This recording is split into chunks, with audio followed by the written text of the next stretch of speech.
Hola, buenos días. Gracias por estar aquí. Mi nombre es Miguel Comparán Mesa. Soy licenciado en Psicología y maestro en Neuropsicología. Vengo de Pingüino Azul, un lugar en donde realizamos evaluación intervenciones en casos de trastornos del neurodesarrollo, como lo es el trastorno del espectro autista, en población infantil y juvenil, incluso adultos jóvenes también. Entonces, el día de hoy tengo preparada una plática que se llama Autismo y Diagnóstico y tiene un subtítulo que se llama Miradas Necesarias. ¿Por qué miradas necesarias? Porque hay casos del trastorno del espectro autista que pasan desapercibidos.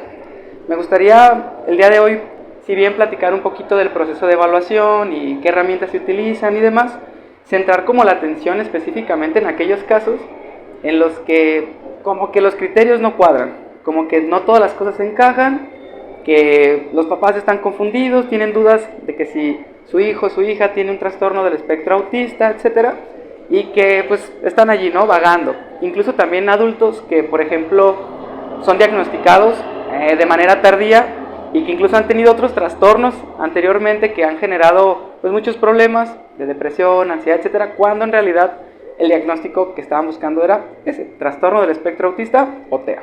Entonces, me gustaría comenzar específicamente con algunas frases que decidí plasmar aquí que tienen que ver con preocupaciones que los propios consultantes tienen cuando acuden al servicio, o también los padres de familia, cuando están confundidos y no saben si su hijo o su hija, insisto, tiene TEA, ¿de acuerdo? Entonces, por ejemplo, tenemos esta de aquí, ¿no? ¿Por qué hablar de diagnóstico? Por ejemplo, muchos papás me han comentado que por el tema de la pandemia, sus niños pues no salían, y que como consecuencia, al no salir y no tener esta oportunidad de relacionarse e interactuar, pues decían, no, pues a lo mejor mi chico no se relaciona, no puede hacer amigos, pero porque no convivió con nadie. Entonces es lógico que crean que es por eso, y que conforme vayan creciendo, pues vayan a tener estas habilidades desarrolladas. Sin embargo, pues en muchos casos no ha sido así, ¿no? Y especialmente con este tema de la pandemia. También en casos de adultos, eso es una chica especialmente, me decía que su mamá, ¿no?, le decía, oye, esa mala educación, no mirar a la cara. Entonces la chica se acostumbró a ver a la cara, aunque no le gustaba, y eso le generaba ansiedad incluso, porque se imaginaba que la regañaban y demás cosas. Asimismo, también un chico me llegó a comentar que decía, ¿no?, ya una vez que le dieron su diagnóstico, decía, oye, pues es que yo finjo y eso hace que me acepten las personas, pero me aceptan de otra forma, no como soy autista, ¿de acuerdo? Porque camuflan o tratan de mimetizar muchos comportamientos o copiar, mejor dicho, cómo se desarrollan las otras personas, y eso les genera desgaste. Y aunque esto pues nos permite tener como una visión de cómo pues esto le puede afectar a las personas, no solo a la persona que probablemente tiene TEA, sino a los familiares y a sus amigos, etcétera. Algo que es un poco, no sé si más importante, pero sí más severo, es que, por ejemplo, el diagnóstico tardío se relaciona frecuentemente con trastornos de ansiedad y depresión, incluso con ideación e intentos suicidas. Entonces, esto es delicado, puesto que hay personas, insisto, que están allí, ¿no?, yendo con un especialista, yendo con otro, que le dicen que tiene depresión, que bipolaridad, no se encuentra muy bien, lo están tratando de otra forma, y al final esto pues empieza a mermar su calidad de vida. Entonces, aquí lo importante es siempre tratar de tener un diagnóstico temprano, ¿no?, que nos permita, más allá de que nuestro chico, nuestra chica adquiera habilidades que tiene pues poco desarrolladas, de que no se relaciona, no habla, no tiene lenguaje, etcétera, pues más allá de eso es aumentar la calidad de vida, ¿no?, que no sufran y que como consecuencia su círculo tampoco lo haga, ¿no?, que no esté sufriendo, que es el propósito integral como de cualquier ciencia de la salud, vaya. Ahora, antes de continuar con el siguiente punto, ¿no?, una pregunta. Entonces, ¿por qué hay niños o niñas que son diagnosticados a los 10 años y en promedio los adultos, tanto chicos como chicas, más frecuente las chicas, en promedio se diagnostican a los 31 años, ¿no? Y aquí quisiera abordar, ¿no?, como la definición genérica que nos da la Asociación Americana de Psiquiatría sobre el trastorno del espectro autista. Nos dice, es un trastorno del neurodesarrollo. Neurodesarrollo quiere decir que se da desde el nacimiento, ¿sabes? No se adquiere, no se genera por algún trauma o algo por el estilo, sino que se da desde el nacimiento, y que presenta desafíos muy específicos: comunicación, interacción social y comportamientos repetitivos. ¿Comunicación en qué aspecto? Bueno, la comunicación es yo hacerle saber a otra persona mis pensamientos, mis emociones y hacerle llegar un mensaje. Pero también lo es yo comprender lo que otras personas me dicen, qué emociones sienten, qué experiencias tienen, entre otras cosas. Entonces, estas personas pueden tener dificultad para expresar estas necesidades, ¿de acuerdo? No tienen como recursos, en algunos casos más severos que otros, de comunicar que tienen hambre, que se sienten mal, que tienen un problema y tienen que resolverlo, pero también tienen dificultad para comprender a los demás, ¿sabes? Desde verle la cara, ¿no? Y saber qué emociones están sintiendo las personas se les dificulta, que si utilizan una expresión, un chiste, un sarcasmo, pues como que a veces no lo cachan muy bien y lo malinterpretan, o lo toman de manera literal, incluso se llegan a ofender, o se confunden, oye, no comprendí lo que me dijeron. Entonces, eso en cuanto a comunicación. Y la interacción social la podemos entender como cómo nos relacionamos, si nos interesa tener amistades y mantener amigos o amigas, ¿de acuerdo? Y esto pasa en personas con TEA que tienen dificultad para esto, desde iniciar una relación, desde llegar, ver la cara, saludar, presentarse, despedirse, que si está jugando el niño, está jugando la niña, respetar el turno del juego, ¿de acuerdo? ¿Cómo se nota esto? Pues son chicos que a veces no nos miran a la cara. Por ejemplo, que si estamos jugando con ellos es muy raro que compartan sus juguetes o sus objetos, e incluso nos los quieren robar, no los quieren quitar, ¿de acuerdo? Porque no permiten como esta interacción recíproca de estar compartiendo, ¿de acuerdo? Entonces, eso en cuanto a comunicación e interacción social. Y también en conjunto de comportamientos restrictivos y repetitivos. Estos comportamientos como tal son repetitivos porque son frecuentes, son persistentes, no es como que los tuvo un día y ya luego desaparecen, sino que tienen que estar de manera estable durante cierto tiempo. Y estos comportamientos limitan la interacción, su capacidad de juego, entre otras cosas. Por ejemplo, un chico que a lo mejor le interesa muchísimo hablar sobre reptiles, ¿no? Entonces, él sabe de los reptiles, conoce muchas especies, sus nombres, qué comen, dónde viven, etc. Y le gusta muchísimo. Y tú dices, oye, pues eso está bien, ¿no? Sabe, tiene conocimiento, pero ¿dónde viene la dificultad? Que a lo mejor él al relacionarse y querer platicar con otros, sí, la otra persona, el otro niño, niña, adulto, le escucha y dice, oye, está chido que me quiera compartir sus experiencias, pero cuando los otros quieren platicar sobre otros temas, digamos, no sé, videojuegos, o Roblox, ¿no? O Minecraft y esto, raramente les va a interesar, ¿de acuerdo? Entonces, al no estar interesados ellos en las otras personas, lo que hace es que los empiecen a aislar, ¿no? Porque, pues, ¿quién va a querer interactuar con el chico que solo quiere hablar de lo que quiere? ¿De acuerdo? Entonces, estas dificultades están en ellos, pero aún así esta definición nos deja como un poquito desprovistos de estos casos que les platicaba, que pues por ahí están vagando, ¿no? Que están perdidos, en donde los criterios, insisto, no cuadran muy bien y que incluso el especialista tiene muchas dudas. Entonces, primero, ¿verdad? El primer punto, ¿no? El TEA se ve igual en todas las personas, tiene una misma cara y la verdad es que no, ¿de acuerdo? Incluso en esta diapositiva yo les pongo las diferencias que pueden existir entre varones y femeninas, ¿de acuerdo? Y esto es algo que a veces no se ve. ¿Por qué? Lo siguiente, por ejemplo, las niñas regularmente tienen más habilidades de interacción social, tienen más interés en formar relaciones y tienen un habla más desarrollada en algunos casos, ¿de acuerdo? Sin embargo, les cuesta mucho iniciar conversaciones y mantener conversaciones. De igual manera, si bien tienen amistades, me ha tocado, por ejemplo, el caso donde abusan de ellas en el sentido de que les dicen cosas y las utilizan para pedirles dinero, ayudarles a que les hagan favores, y como ellos no captan las intenciones, ¿no? Gestos de, vamos a decirlo como de, se me fue la palabra, como de una segunda intención, ¿no? De, oye, me prestas 50 pesos y a lo mejor se está riendo, no lo capta, le prestan ese dinero y ya nunca vuelve. Y en ese caso, ¿no? Pero hay casos un poco peores, ¿no? Donde, insisto, pues las utilizan. Y estas personas, como tienen interés, chicas especialmente, en querer relacionarse, pues al final siguen estando solas, ¿de acuerdo? Entonces eso es algo importante en cuanto a las chicas. Ahora, las chicas, cuando tienen este interés en relacionarse y mantener amistades, como están forzándose todo el tiempo en tratar de encajar, ¿sabes? Y aparentar algo que no son, esto genera muchísimo desgaste. Y regularmente tienen más ansiedad y más depresión que tanto incluso chicos con TEA y chicos en población en general, ¿de acuerdo? ¿Por qué? Porque generan mucho desgaste. Estar viendo de si estoy sonriendo, estar viendo cómo se está comportando la otra persona para saber cómo reaccionar, etcétera, pues es muy, muy cansado, ¿de acuerdo? Ahora, también regularmente las chicas tienden a autolesionarse. Es más frecuente que la chica se golpee, se quiera arrancar el cabello, se rasque la piel, entre otras cosas, que un chico. Por supuesto, puede pasar en los chicos, pero es mucho más común en chicas, ¿de acuerdo? Y también regularmente tienden a ser guardadoras compulsivas, ¿no? Guardan trocitos de tela, envolturas, un trocito de una etiqueta. Había una mamá me platicaba que guardaba las etiquetas de las camisas y las tenía en un cofrecito, ¿no?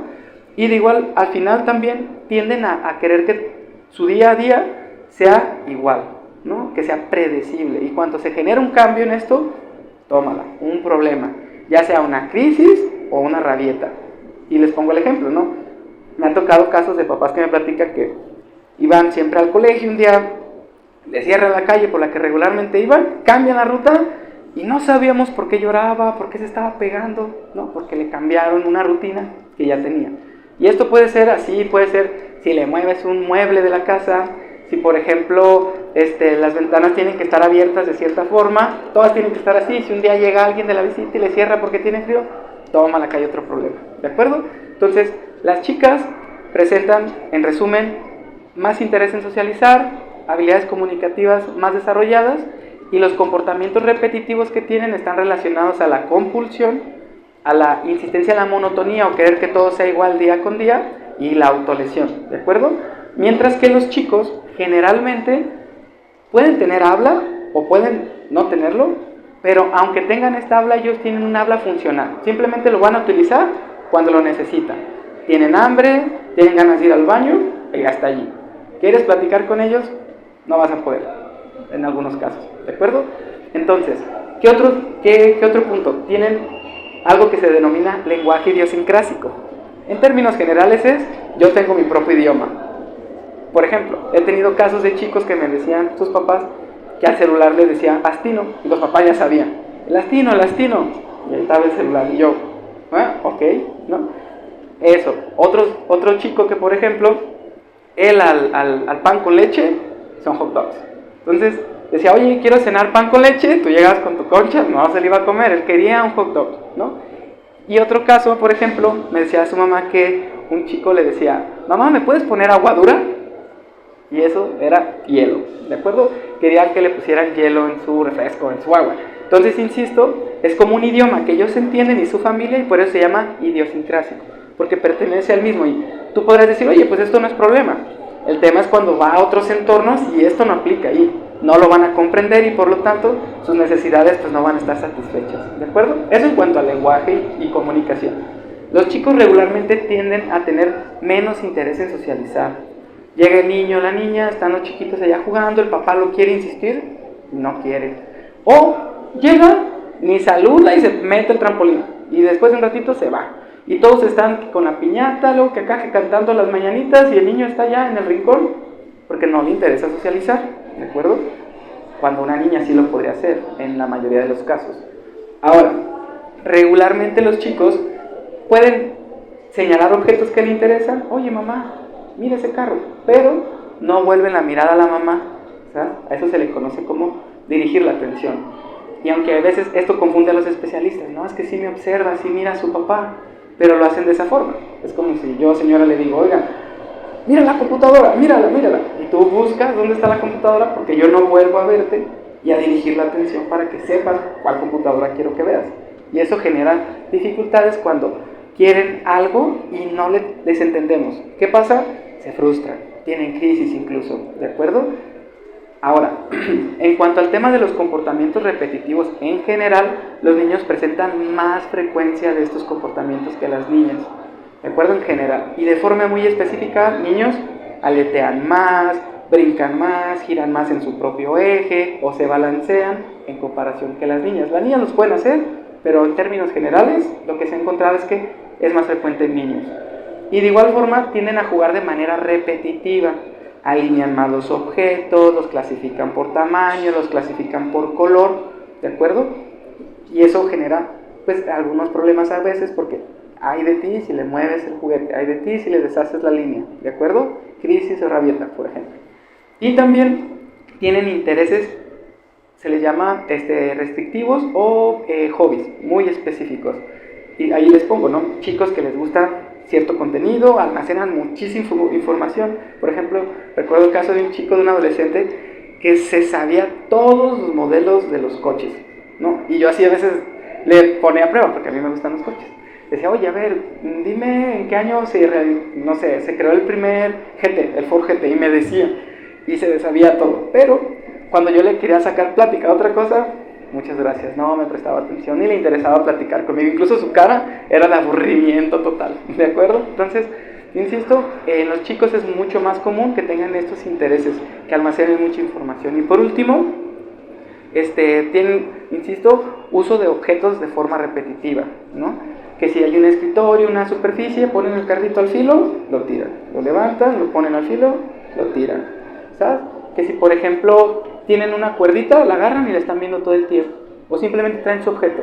Tengo un chico que todo el tiempo va con un número 7 y 8 que ya están muriendo, son de FOMI, y están bien desbaratados, pero siempre los lleva al consultorio. Y no los puede dejar en su casa, por si lo pensaba.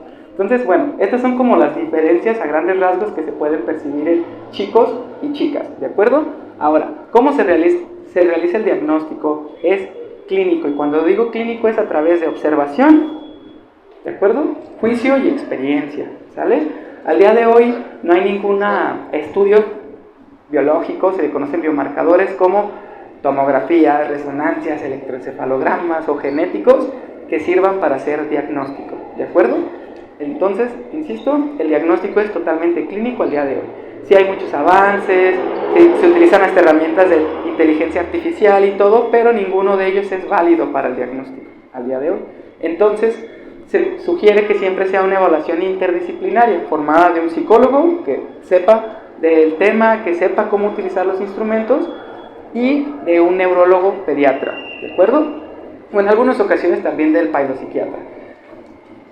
Se recomienda regularmente el uso de herramientas estandarizadas. ¿Qué quiere decir esto? Que son instrumentos que han sido probados a nivel mundial y que son como el estándar o la medida para tener mayor certeza del diagnóstico. Y por hablar de algunos, les pongo allí, ¿no? La entrevista para el diagnóstico del autismo revisada, o ADR, la escala de observación para el diagnóstico del autismo, o A2, que son los estándares supremos, vamos a decirlo, y algunos otros que están por allí, ¿no? Como lo es el MCHAT, que es un cuestionario chiquito para niños pequeñitos, o el cuestionario de comportamiento de niños menores, también que nos da un índice de riesgo de trastorno del espectro autista. Entonces, ¿qué evalúa específicamente el tema del ADR y el A2, ¿no? El ADR evalúa, por ejemplo, a través de entrevista con los papás. Es una entrevista muy estructurada donde se preguntan aspectos, por ejemplo, de lenguaje y desarrollo en general, donde se va puntuando, y a mayor puntuación es más probable que tenga este trastorno, ¿de acuerdo? Esta herramienta tiene versiones adaptadas a edad, desde niños de 12 meses a 47 meses, que es un poquito antes de los 4 años, y que tienen diferentes habilidades de lenguaje, desde niños no verbales, o sea, que no hablan en absoluto, niños que tienen o usan palabras sueltas, niños que utilizan frases funcionales y niños que hablan bien, ¿de acuerdo? Y esto es importante porque muchas veces se cree, ¿no? Y adelante les voy a platicar que el momento para poder diagnosticar es a los 4 años, cuando ya hay instrumentos que se pueden utilizar desde los 12 meses o el primer año de vida. El ADR es uno de ellos. Ahora, el A2, ¿no? Es una escala de observación a través de estar interactuando directamente con la persona, a través de juegos y demás, donde se hacen puntuaciones y observaciones específicas junto con el cuidador, ¿de acuerdo? Regularmente pasa el chico o la chica, adulto incluso o adolescente, y pasa una persona más, ¿de acuerdo? En donde se observan comportamientos. Ahora, ¿cómo se evalúa con estas herramientas? El ADR explora, como ya platicamos, la comunicación, ¿de acuerdo? Y lenguaje. Evalúa también la interacción social, cómo se relaciona, cómo juega, si le interesa relacionarse o no, si saluda o no, etc. Y patrones de comportamiento restrictivo, ¿no? Como lo son alinear y clasificar objetos, por un ejemplo. El A2, de igual manera, También evalúa los dominios que les acabo de explicar, pero tiene un momento donde se evalúa el juego funcional y simbólico. Si el chico nos permite jugar con él o no, que es juego recíproco, no solamente estar jugando yo solo y tú por aquel lado, sino estar jugando ambos, compartiendo turnos, etc. Y juego simbólico. El juego simbólico es tomar una piedra y creer que es un avión, ¿no? O el juego funcional, tomar un carrito y rodarlo. Entonces, esto es lo que evalúa este instrumento a través de observación, ¿sale? Ahora, estos instrumentos, aunque son los estándares o los referentes para este diagnóstico, pues no son perfectos, ¿de acuerdo? Y es importante que lo sepamos. Primero, se recomienda que siempre se utilicen en conjunto, no solo uno u otro, sino ambos. Pero también que pues la persona que los utilice no solo sepa utilizarlos y calificar las pruebas, sino que además de eso, que es importante, claro que sí, que tenga experiencia en el diagnóstico del autismo y que sea consciente y sensible de estas cosas que les acababa de platicar, esas diferencias pequeñitas, sutiles, que están en algunos casos, que pueden pasar por encima de la cabeza de las personas que tienen poca experiencia. ¿Por qué? Por lo siguiente, por ejemplo, el sexo y el sexo-género importa, ya lo platicamos que sí, ¿no? Los instrumentos, tanto el ADR como el A2, cuando se formaron y se validaron, utilizaron en su mayoría chicos, ¿sabes? No chicas, muy poquitas. Pongamos 1 o hasta 2 en alguno de los estudios. Entonces, ¿qué hace? Que, por ejemplo, que si no se aplican con sensibilidad y atención a lo que les platicaba anteriormente, pues estas herramientas van a tender a identificar solo, ¿de acuerdo? Como dice ahí, el perfil que es común en varones. Y cuando llega la niña, ¡ay, no alcanzó la calificación! No tiene TEA, tiene TDAH, tiene un trastorno del lenguaje, ¿no? Y la niña va creciendo, se convierte en adolescente, sigue sin relacionarse, luego ya se empezó a autolesionar, luego ya tiene depresión, llega a la clínica y hasta que alguien se da cuenta, tiene TEA, ¿de acuerdo? Entonces es importante, insisto, ser sensible a todas estas características, ¿no?, que están ahí por debajo, para poder hacer un buen diagnóstico. Y por ejemplo, se sugiere que en general las personas o los clínicos sean flexibles con las calificaciones, específicamente por estas diferencias, ¿no? Porque las chicas tienen más habilidades de comunicación e interés en interactuar que los chicos, mientras que los chicos tienen más comportamiento repetitivo que las chicas, como ya lo platicábamos en unas diapositivas anteriores, ¿de acuerdo? Ahora, en general, para ya ir haciendo como un cierre, les quiero presentar como qué tipo de creencias son las más comunes en este aspecto de lo que es el diagnóstico, ¿de acuerdo? Por ejemplo, es una pequeña tablita de mitos y realidades. Les hace ratito les di como una pequeña probadita de eso, pero aquí está. Por ejemplo, un mito, ¿no? El TEA solo se puede diagnosticar a los 4 años. No se imaginan cuántos papás me han dicho esto, ¿no? A mí me mandó el neurólogo porque se tiene que diagnosticar hasta los 4 o 5 años. Cuando ya vimos, ¿verdad?, que hay instrumentos desde antes, desde los 12 meses, por ejemplo, y esa es una realidad, ¿sale? Otro mito, si no le TEA, no es autista, muy común. Llegan los papás y escépticos, poco creyentes, de acuerdo, de que no, ¿cómo va a tener TEA mi hijo si no le TEA? Yo he visto en TikTok que dale TEA. Ya vimos todas las diferencias que pueden mostrar y que si la persona no es atenta, se nos puede escapar un diagnóstico, ¿de acuerdo? La realidad es que no todos los autistas presentan conductas de este tipo, ya lo vimos, ¿de acuerdo? Hay una gran variedad. Ahora, algo que he visto mucho en redes sociales, ¿no? Ahora todos tienen autismo, ya es moda, ¿sale? Y no es eso, ¿de acuerdo? Sino que hay más conciencia, hay mejores criterios específicos y no es una moda, ¿verdad? Sino un mayor acceso al diagnóstico. Instituciones como el DIF, instituciones privadas o de salud pública que dan y tienen especialistas que se dedican a esto, que pues facilitan, ¿no?, este tipo de diagnósticos y demás. Otro mito es, como decíamos, las niñas no tienen TEA, solo son tímidas, ¿sabes? Por ejemplo, hay estudios que notan que cuando tú comparas a una niña con TEA y un niño neurotípico, como nosotros, ¿de acuerdo?, se pueden ver iguales. Entonces, ¿qué pasa? Que la maestra lo observa y cree que está bien, y pasa desapercibida y se vuelve tardío el diagnóstico. Y ya vimos, depresión, ansiedad e ideación suicida es el riesgo, ¿de acuerdo? Entonces, como dice aquí, el autismo en niñas se expresa de forma enmascarada y muy sutil, ¿vale? Ahora, como dice, tiene contacto visual, no es autista. Igual, muchos adultos ya aquí más que niños, aunque me ha pasado también con chicos, me dicen los papás o la persona propiamente me dice, no, es que yo fui con el psiquiatra y me dijo, no, tú sí me ves, no eres autista, ¿no? Simplemente tienes ansiedad social, ¿sabes? Insisto, problemas y problemas, tratamiento tras tratamiento sin mejora. ¿Por qué? Porque el diagnóstico no es apropiado y como consecuencia no está funcionando el tratamiento, ¿de acuerdo? Entonces, como dice allí, hay algunas personas autistas que pueden mantener el contacto visual, aunque les sea incómodo, aunque les demande mucho y les genera hasta ansiedad, ¿sale? Porque les han enseñado que así deben de ser. O como quieren relacionarse y tienen interés en jugar y ser involucrados en las fiestas, vamos a decir un ejemplo, pues van a ver, ¿verdad? Para que eso les asegure esa interacción. Ahora, por último, como dicen, si habla, no puede ser autista. Error también. El trastorno del espectro autista, por eso es un espectro, presenta mucha variación.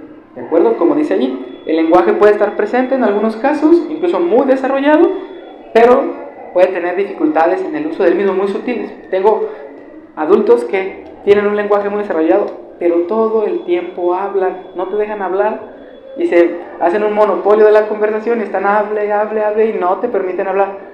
¿De acuerdo? Y eso también es una dificultad del uso del lenguaje pragmático, turnos, etcétera. ¿De acuerdo? Bien, entonces, para ir haciendo el cierre, como ya les platicaba, ¿sale? Hice aquí una imagen de cómo en diferentes momentos de la vida el TEA se puede presentar. Como dice ahí, ¿no? ¿Cambian las señales del TEA durante la vida? Y la respuesta es sí. ¿De acuerdo? Y esto es importante, insisto, porque es muy común, ¿no? Que al no haber ciertos comportamientos que esperamos, también se invalide mucho a las mamás. Las mamás que tienen hijos con un autismo de alto funcionamiento, que ahora se dice TEA grado 1, sin discapacidad intelectual y sin deterioro del lenguaje, ¿no? Y que hablan, platican, tienen trabajo, son maestros, etcétera, ¿sale? Cuando van creciendo estas personas son muy invalidadas. ¿Por qué? Porque les dicen, no, es que tu hijo está mal criado, es que tu hijo es muy berrinchudo, le hacen falta unas buenas nalgadas para que aprenda y que no te esté haciendo ese berrinche, ¿sale? Cuando las mamás o los papás todo el día están cargando con eso, lo ven, lo viven, ¿verdad? Y otras personas que simplemente ven un ratito donde el chico está perdiendo los estribos, es un berrinchudo, edúcalo mejor, ¿sale? Entonces por eso las mamás y los padres de familia cargan con mucha ansiedad, ¿sabes? Porque pues se invalida mucho lo que viven ellos como tal, ¿sale? Entonces, para ir terminando, están divididos esta línea, la parte superior es la que compete al comportamiento repetitivo y restrictivo, y la parte inferior a lo que es la interacción, la comunicación, e interacción social. Y tenemos que, por ejemplo, los niños cuando son muy pequeñitos, lo más común que van a presentar en general es el aleteo y que se tapen los oídos. Es bien común que el niño escuche una licuadora, una moto, un carro y se lleve las manos a las orejas, ¿de acuerdo? Eso en cuanto a comportamiento repetitivo. En cuanto a la comunicación, como dice, dificultad para mirar, regularmente van a desviar la mirada o te van a ver muy poco y la van a evadir. También van a tener como dificultad para compartir lo que les interesa. Ellos van a estar jugando y en ningún momento te van a voltear a ver para que veas qué está haciendo. Ellos van a estar en lo suyo, ¿sale? Y por otra parte también imitan muy poco. Una forma de desarrollar nuestras habilidades de comunicación, juego, etcétera, es imitar. Y estos chicos no imitan, ¿sale? O lo hacen, pero muy leve. ¿Y esto qué genera? Pues que no se desarrollen de manera apropiada, ¿sale? Porque yo aprendo qué significa qué expresión al ver a los demás y al tratar de imitar, ¿sale? Y otra también es que, por ejemplo, si llegan a jugar con muñecos, lo hacen de forma muy repetitiva, ¿sale? Lo hacen, como les decía, solo los cargan, solo los pueden tener ahí sentaditos, pero no los utilizan, ¿sabes? Y por último, no respetan el turno para jugar. Quieren jugar todo el tiempo ellos solos o quitan juguetes, entre otras cosas. Y por último, su lenguaje no es referencial. ¿Qué quiere decir esto? Que no están diciendo, mira mamá, el tren, mira el carro, ¿sabes? Simplemente ellos van a estar consigo, o lo van a hacer sin voltearte a ver, o sin realizar otro tipo de comunicación, ¿vale? Eso en los primeros años de vida. Ahora, ya de los 2 a los 4 años, en cuanto a comportamiento repetitivo, vemos que los chicos empiezan a tener comportamiento, se dice motor sensorial. ¿Qué es esto? Volvemos al aleteo, pero volvemos al balanceo, volvemos a brincar repetitivamente, volvemos a que corren, van y vienen, van y vienen, van y vienen de un lado a otro todo el tiempo, o incluso, por ejemplo, brincan y aletean a la vez, o brincan y giran y tienen patrones de conducta más complejos que los que les acaba de explicar anteriormente. Y de igual forma, vuelven a utilizar estos objetos, como les platicaba, de forma repetitiva, ¿no? Jugar repetitivamente, abrir y cerrar puertas, darle vueltas a las llantitas del carrito, etcétera, en lugar de utilizarlos para lo que sea.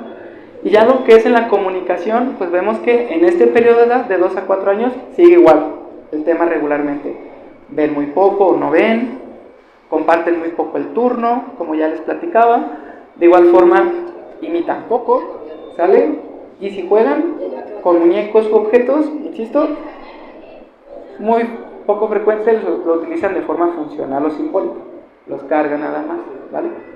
Ahora, ya yéndonos al periodo como lo es primaria y un periodo de la secundaria, ¿sale? Viene el comportamiento ritualista, ¿no?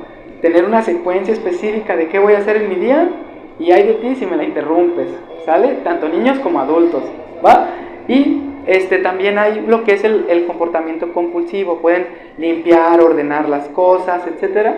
Y en la cuestión de la comunicación e interacción, siguen las dificultades que platicábamos hace un momento, pero estas personas empiezan a tener dificultades para iniciar a relacionarse, mantener amistades y tener buena conversación recíproca. Como les digo, puede ser desde que simplemente tengan una conversación a pregunta y respuesta o sea el monopolio del otro hablando nada más, ¿no?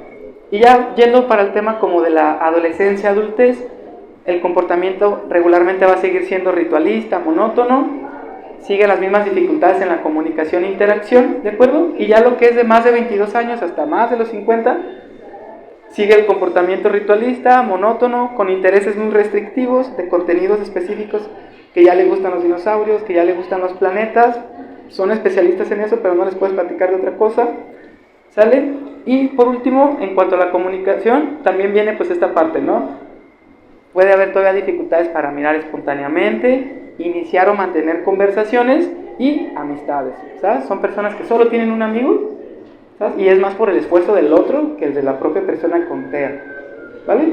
Entonces, como podemos ver, esto nos permite tanto a los profesionistas como a las personas que están interesadas o que porque es muy común, ¿no? Que el sobrino, el primo, el vecino tenga estos comportamientos, pueden decir, yo fui a una plática, ¿no? Me dediqué casi una hora, 40 minutos de mi tiempo, aprendí un poquito y yo creo que tendrías que ir a una evaluación. Recuerden, interdisciplinaria, hay instituciones de salud pública o privadas, como es el caso de donde yo vengo, que les ayudan con esto, ¿de acuerdo? Porque recuerden, es mejor un diagnóstico temprano a un diagnóstico tardío, ¿vale?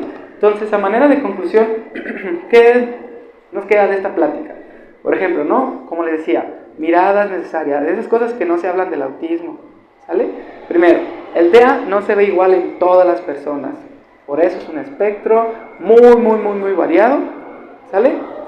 Segundo, las herramientas diagnósticas, aunque muy buenas, estandarizadas, mundialmente utilizadas, pueden fallar si no se tiene juicio y si no se utiliza con esta sensibilidad que ya les platicaba, ¿sale?